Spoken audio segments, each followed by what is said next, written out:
Cues expert में आप सभी का स्वागत है। यह सीरीज 50 प्रश्नों का चलाया जा रहा है। इस सीरीज में बीपीएससी, बीपीएसएससी, एसएससी, रेलवे, शिक्षक, अन्य एग्ज़ाम जितने भी होते हैं जैसे कि बिहार पुलिस वगैरह, इन सभी का तैयारी किया जा रहा है। इसमें है आपको ज़्यादा डिस्क्राइब नहीं किया जाएगा प्रश्न को, इसमें सिर्फ आपको क्वेश्चन आंसर करवाया जाएगा। जैसे कि हम आते हैं पहले प्रश्न की बात करते हैं। तो पहला प्रश्न है कि ग्रीष्मकालीन मानसून किस क्षेत्र में सर्वप्रथम पहुंचता है, यानी पहले बार कहाँ पहुंचता है। तो ये पश्चिमी घाट में पहली बार पहुंचता है। इसी प्रकार से अगला प्रश्न पे आते हैं।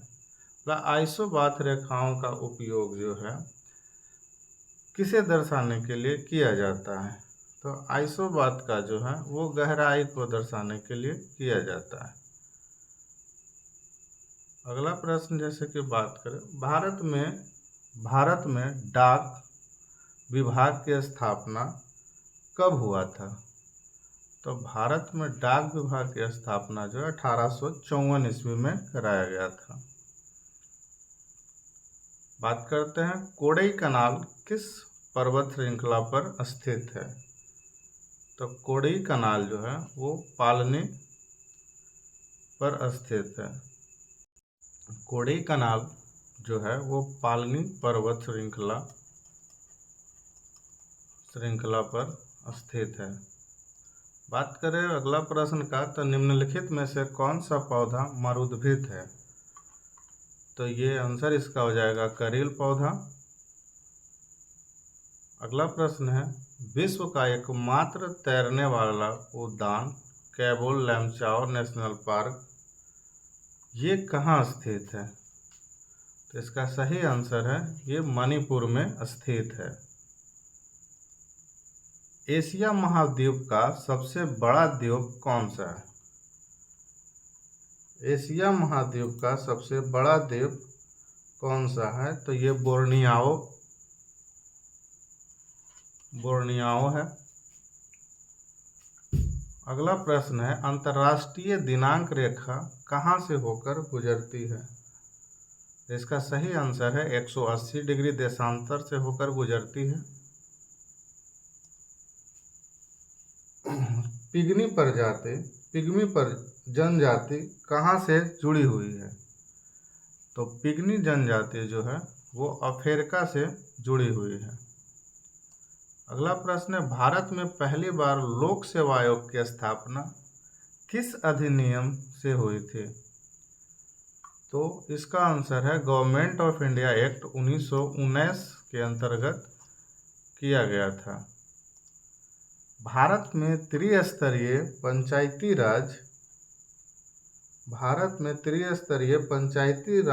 पंचायती राजतंत्र की सिफारिश किसने किया था। इसका ऑप्शन थोड़ा सुधारना पड़ेगा, वैसे इसका आंसर हो जाता है बलवंत मेहता समिति के द्वारा ये किया गया था। ऑप्शन थोड़ा गलत इसमें हो गया है। इनमें से कौन सा राज्य के नीति निर्देशक सिद्धांतों में शामिल नहीं है। इसका भी होगा सूचना का अधिकार।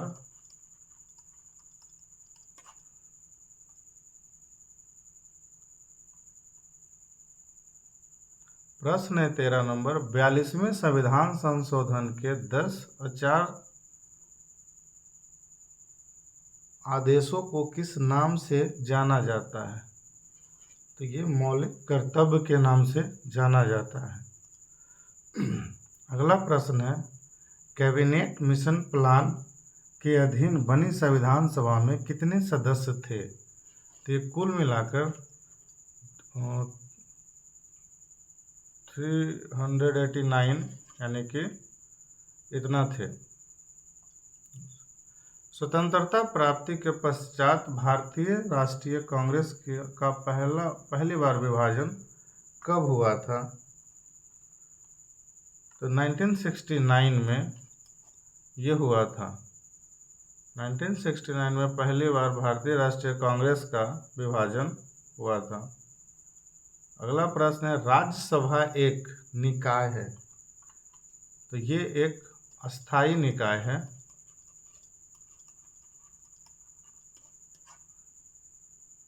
प्रश्न अगला है, लोकसभा का सत्र एक वर्ष में न्यूनतम कितनी बार बुलाया जाता है? तो लोकसभा का जो है एक सत्र एक वर्ष में न्यूनतम कम से कम 2 बार बुलाया जाएगा। प्रश्न अगला है, प्रजातंत्र की संसदीय कार्यप्रणाली में भारत का अंशदान क्या है? तो ये होता है शून्यकाल। इसका आंसर है शून्यकाल। प्रश्न अगला है, मंत्रिमंडल की बैठक की अध्यक्षता कौन करता है? तो मंत्रिमंडल की बैठक की अध्यक्षता जो है वो प्रधानमंत्री द्वारा किया जाता है। भारत में पहली बार राष्ट्रीय आपातकाल घोषित कब किया गया था? तो ये 1962 में किया गया था।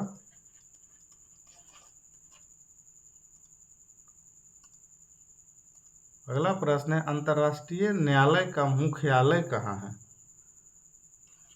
तो ये द हेग में है। मुख्यालय की बात किया गया था। प्रश्न अगला है कि प्रारूप समिति के सम्मुख प्रस्तावना किसने प्रस्तुत किया था? तो ये पंडित जवाहरलाल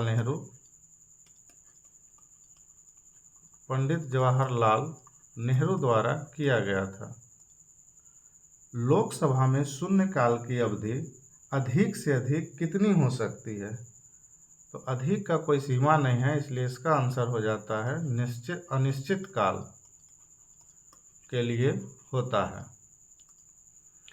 अल्पसंख्यक आयोग को संवैधानिक मान्यता कब प्रदान किया गया था? तो ये 1992 में प्रदान किया गया था, तो आंसर हो जाएगा डी। प्रश्न है अगला, पिछड़ी जातियों के लिए मंडल आयोग का गठन कब किया गया था? तो पिछड़ी जातियों के लिए मंडल आयोग का गठन 1978 में किया गया था, इसलिए इसका आंसर सी हो जाएगा। प्रश्न है अगला, प्रत्यक्ष प्रजातंत्र का अस्तित्व किस देश में है? तो इसका आंसर है स्विट्जरलैंड।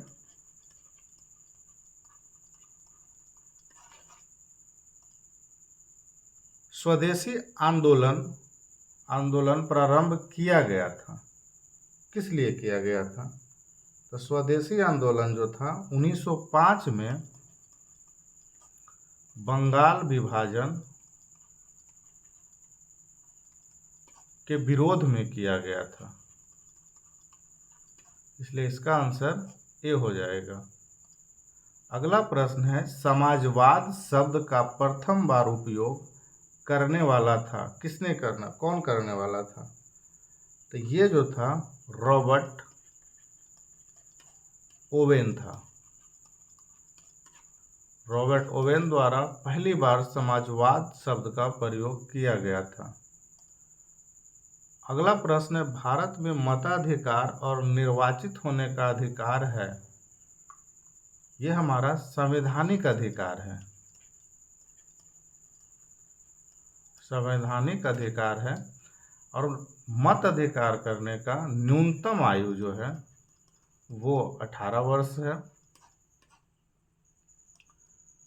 अगला प्रश्न है, इच्छा मृत्यु को कानूनी रूप देने वाला पहला देश निम्नलिखित में से कौन सा है? मतलब कि आप खुद से मृत्यु स्वीकार कर लेते हैं, ऐसा प्रावधान किया गया है नीदरलैंड में। मतलब कि अगर जो जीवन से तंग आ गए हैं उन्हें खुद की मृत्यु प्राप्त कर सकता है, खुद का मृत्यु। अगला प्रश्न है, भारत हैवी इलेक्ट्रिकल्स लिमिटेड का मुख्यालय कहाँ है भारत में? तो भारत में हैवी व्हीकल्स इलेक्ट्रॉनिक्स लिमिटेड का जो है इसका मुख्यालय जो है नई दिल्ली में है।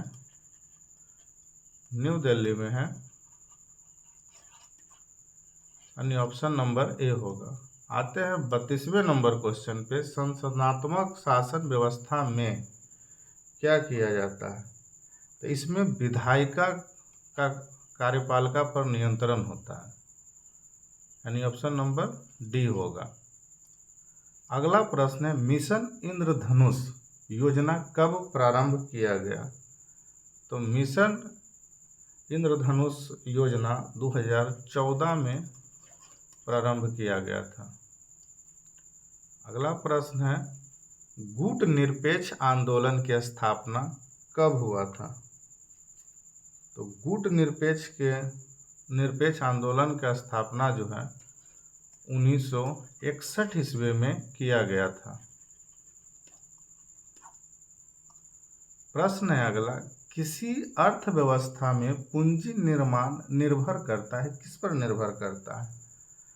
तो किसी भी पूंजी का निर्माण आपके बचत पर करता है कि आप जो है एक दिन का बाय द वे अगर देखा जाए तो कितना कमाते हैं, कितना खर्च करते हैं और कितना बचत करते हैं, यानी कि आय जो है जितना आप आय किए हैं, जितना आप खर्च किए हैं और उसके बाद जो बचा वो बचत है आपका, यानी कि कुल बचत पर करता है। अगला प्रश्न है 36 नंबर, भीमबेटका गुफा किस राज्य में अवस्थित है? तो भीमबेटका गुफा जो है मध्य प्रदेश में है, मध्य प्रदेश में, यानी ऑप्शन नंबर डी हो जाएगा इसका आंसर। भारत में अंग्रेजी शिक्षा का मैग्ना कार्टा किसे कहा जाता है?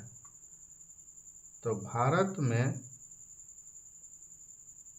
शिक्षा में अंग्रेजी का मैग्ना कार्टा जो है वो वुड डिस्पैच को कहा जाता है, वुड डिस्पैच को कहा जाता है। अगला प्रश्न, कीर्तन कहाँ का प्रमुख लोक नृत्य है? तो कीर्तन जो है पश्चिम बंगाल का है।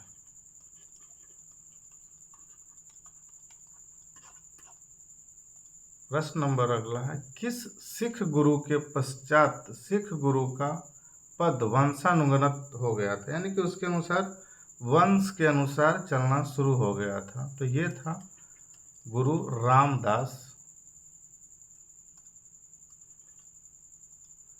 गुरु रामदास के बाद जो था ये वंशानुसार हो गया। बात करते हैं अगला प्रश्न का।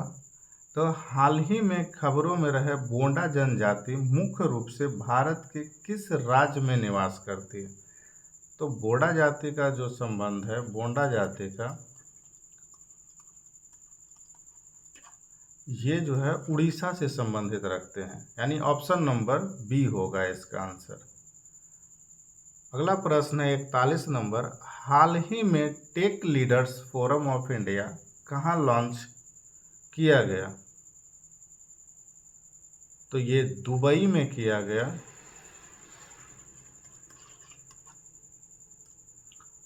42 नंबर क्वेश्चन है कि हाल ही रहे खबरों में नाकला पोर्ट किस देश में स्थित है?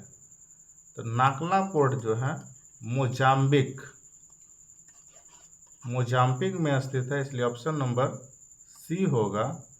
यामिनी कृष्णमूर्ति जिनका हाल ही में निधन हो गया किस क्षेत्र से संबंधित रखते? तो यामिनी कृष्णमूर्ति जो थे वो शास्त्रीय नृत्य से संबंधित थे। शास्त्रीय नृत्य टोटल 8 है। अगला प्रश्न है, हथकरघा दिवस कब मनाया जाता है? तो ये 7 अगस्त को मनाया जाता है हथकरघा दिवस। 45 नंबर क्वेश्चन है, बांधवगढ़ टाइगर रिजर्व किस राज्य में अवस्थित है? तो बात बांधवगढ़ की है, तो ये मध्य प्रदेश में अवस्थित है। 46 नंबर क्वेश्चन है, हाल ही में भारत ने अपना पहला जीआई टैग वाला अंजीर जूस किस देश में निर्यात किया है? तो ये है पोलैंड। पोलैंड में भारत ने अभी हाल ही में अपना अंजीर का जूस निर्यात किया है, जिसका आंसर ए होगा। ऑप्शन नंबर है पेरिस 2024 में हॉकी स्पर्धा में किस देश ने कांस्य पदक जीता। तो हॉकी में भी भारत ही जो थे कांस्य पदक जीते हैं, इसलिए इसका सही आंसर भारत हो जाएगा। हाल ही में किस देश ने द्विपक्षीय वायुसेना उदार शक्ति 2024 में भाग लिया। तो इसका सही आंसर है भारत और मलेशिया।